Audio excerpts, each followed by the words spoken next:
It's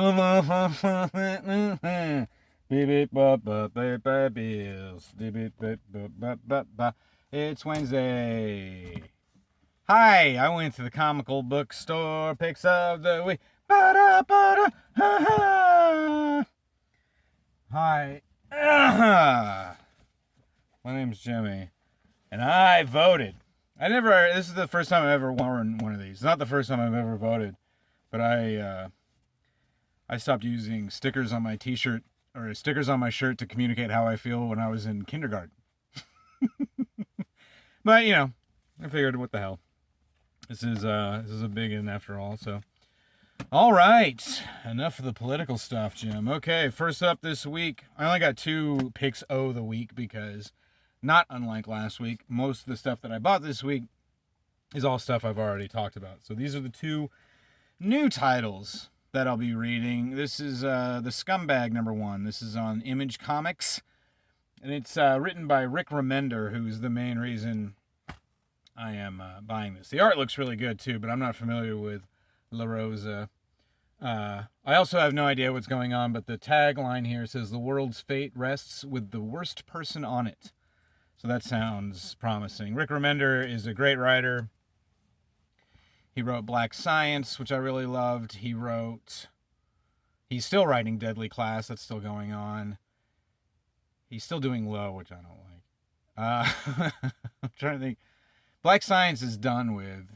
I'm trying to think if he's got any. Oh, he's got that Seven to Eternity book, which I also don't like. So right now, Remender's hitting 500, but that's still pretty good. And I have no reason to think this looks like a very punk story, too, which is Remender. That's one of my favorite things about Rick Remender, is that he's flown his punk flag pretty much from the beginning. I remember, one of his earliest jobs was writing The Punisher, and with Ariel Olivetti drawing, was really good. It might have been War Journal. But he gave him a new micro, a new sidekick, and the guy was a little punk rock dude. And he had 7 seconds and Minor Threat stickers on his laptop and stuff like that. So I always like stuff like that. It's a fun little nod to another passion of mine. And and Remender and I are the same age, so it's all about the same kind of stuff. Also this week I got Werewolf by Night #1. I don't know who's doing any of this. Taboo. I don't know if that's the writer or an artist or a thing or what or have you. But Werewolf by Night is an old Marvel horror title from the 70s when horror was really popular back then, especially in comics. Marvel had a whole horror imprint, which might not have been as good as DC's. Usually DC was better at westerns and horror back in the 70s than Marvel was, but I still really like Marvel's stuff because it's Marvel. That werewolf was, his name was a guy named Jack Russell, and yes, that is also the name of a terrier. And he's a werewolf. I don't know what else. But now it looks like, unless I'm very much mistaken, this looks like a Native American fellow, so maybe they're going to be, which would make a little bit, if they're going to make it more of a Yanaglachi thing, I'd be into that. If they actually call it a Yanaglachi, I will lose my mind, though. All right, that's picks of the week. And now oh boy, it's getting awful crowded in this closet here. Some of you guys come out to your parents already.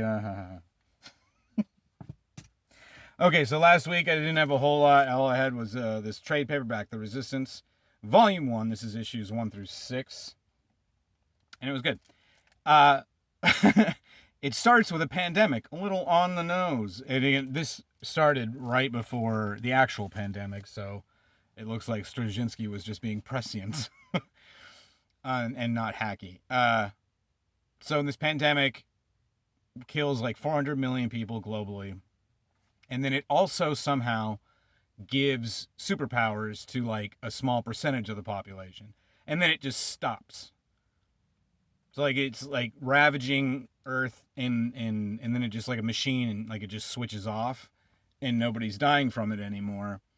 But now everybody's freaked out. And it's told from a very global perspective. It's not unlike how Year Zero is being told, where it's being told from the point of view of several characters from very different walks of life. This is a little narrower a focus, though, because it is about some of these people who have superpowers have decided to use their powers to fight the government, which is teetering on authoritarian fascism. Again, a little on the nose, but enjoyable nonetheless.